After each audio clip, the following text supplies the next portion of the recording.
This night I spent in the marina of Kaverneme, and moving from the east, this is the biggest and most advanced marina so far.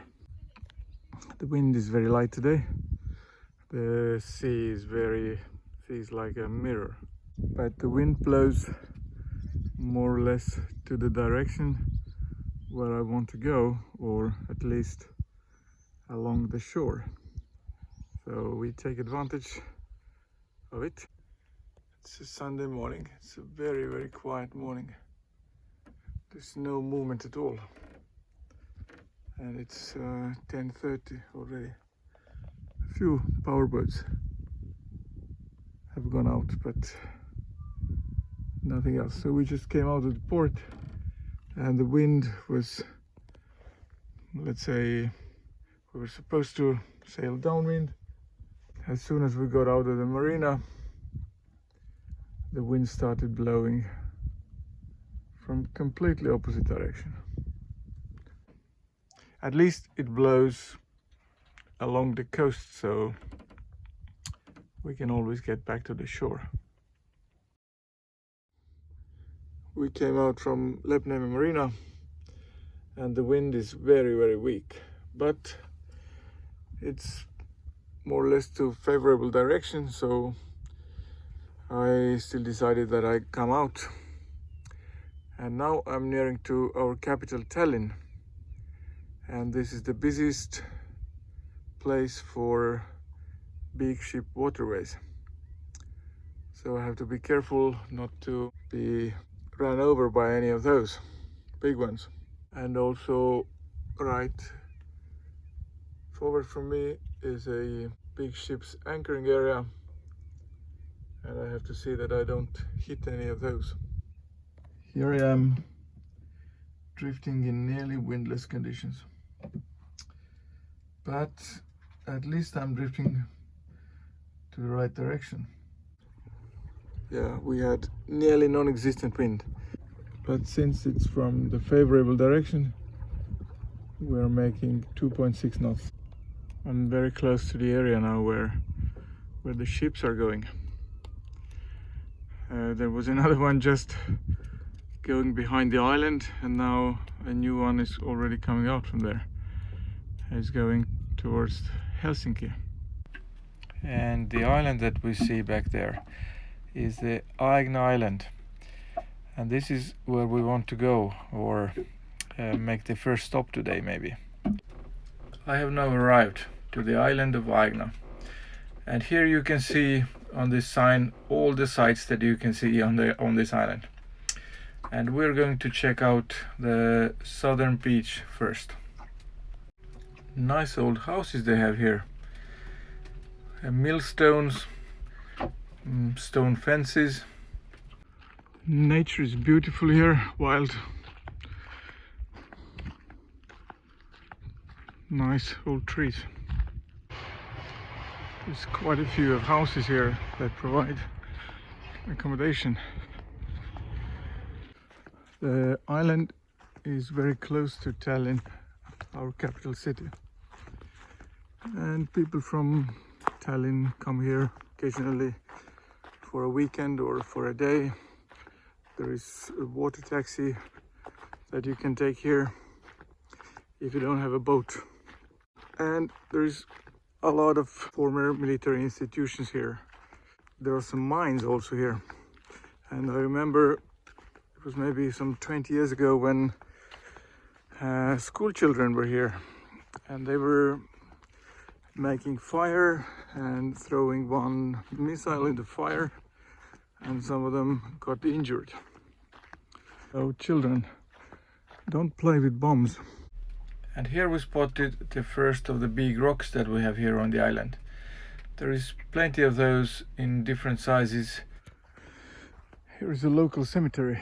It's not used in these days, but the graves that are here, they are preserved. 1883. This guy seems to have lived just one day. 1869. This person has died.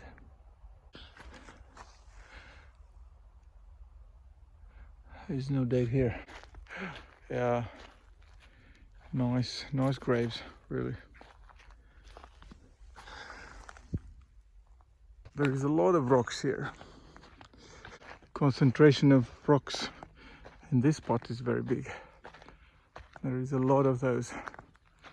And those rocks, they have came here during the Ice Age. So the ice has pushed them here. Here's the southern beach where I passed about there before.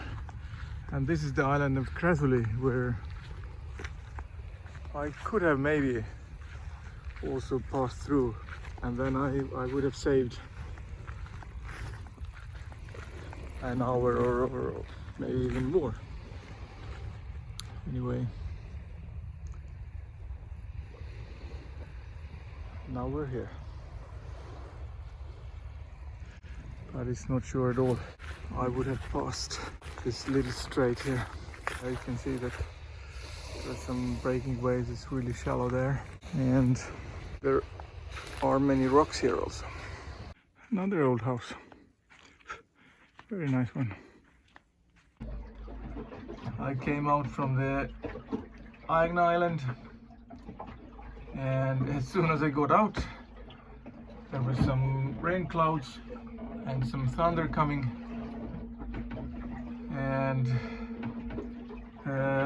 the voyage that was supposed to be very calm and easy has turned out to be a choppy ride. I raised the full sail again now, just not to drift by Naissaar island. When I launched the boat, the plan was to visit all the small islands on the northern coast of Estonia, but so far I haven't succeeded to visit any. And today I visited 2 islands. First I went to Aegna Island, and now I'm on Naissaar. And Naissaar is very famous about those sea mines. There were warehouses here, but I think they also manufactured them here. And there is plenty of shells all around. And it's quite a popular thing to make sculptures out of it. And here you can see there is like flagpole bases. I have a couple of hours before I go back to mainland to have a couple of days vacation. So I rent a bicycle to go to explore the island. One of the things to do on Naissaare is to have a train ride. There was a railroad system here during when there was the missile factory or a warehouse, and local people, they restored some of the railway and they restored one train. They drove people around for maybe a few decades, and then suddenly they decided that the guy that was doing it, he didn't have a license to run a train, and the train was not technically in a good, and they forbid it. And now I think there is a new service provider and new train, and they're still using those railways that the local guys once repaired. But they also drive people around in military trucks, and there's another one. So there are some concerts on the island, and if you come here, they put you on the truck and take you to the concert hall, or it's an old barn. I found some ruins here, but I think these are the warehouses, because I remember that I have seen something like this before, and there were some barn-like things some years ago. So maybe they have just demolished or completely rotten away, and now they're just like platforms or bases. Anyway, we explore further.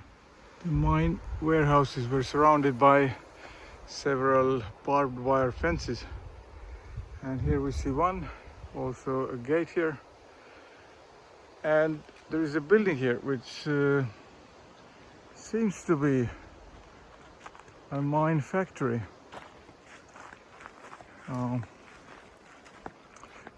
If you go inside, there was also a picture somewhere which was with such flat floor, and you can see there are some shelves for parts or something, and then a bunch of gaskets and things. So this could easily be the place where they manufactured those mines. Yeah, and there is a crane up there for lifting. Wow. I have reached into a village. It's called Fairy Village. And you see they have made nice fences here. And this one is a steel cable. And quite a thick of steel cable at that. Wow. That has been a hell of a job to pull it on here. But at least it was a locally available material. And here a few houses in the village, and I can see there is a bombshell behind there, and there is another one. This one looks like will be restored. There is a sign of hiking trail on the trees, and yet it's closed, but maybe it's closed only for cars. Alright, let's try to go. Another bunch of sea mines. It looks like they had plenty of them in hand. Here is one of the villages. There are some old houses, but also some restored ones, and pretty nice ones.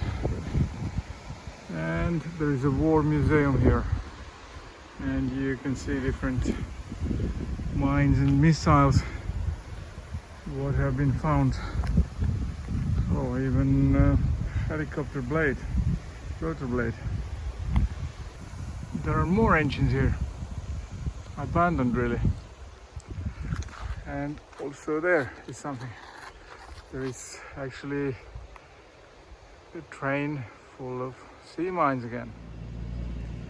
Guest house there, some technical facility, but every house has to have a mine shell or two next to them.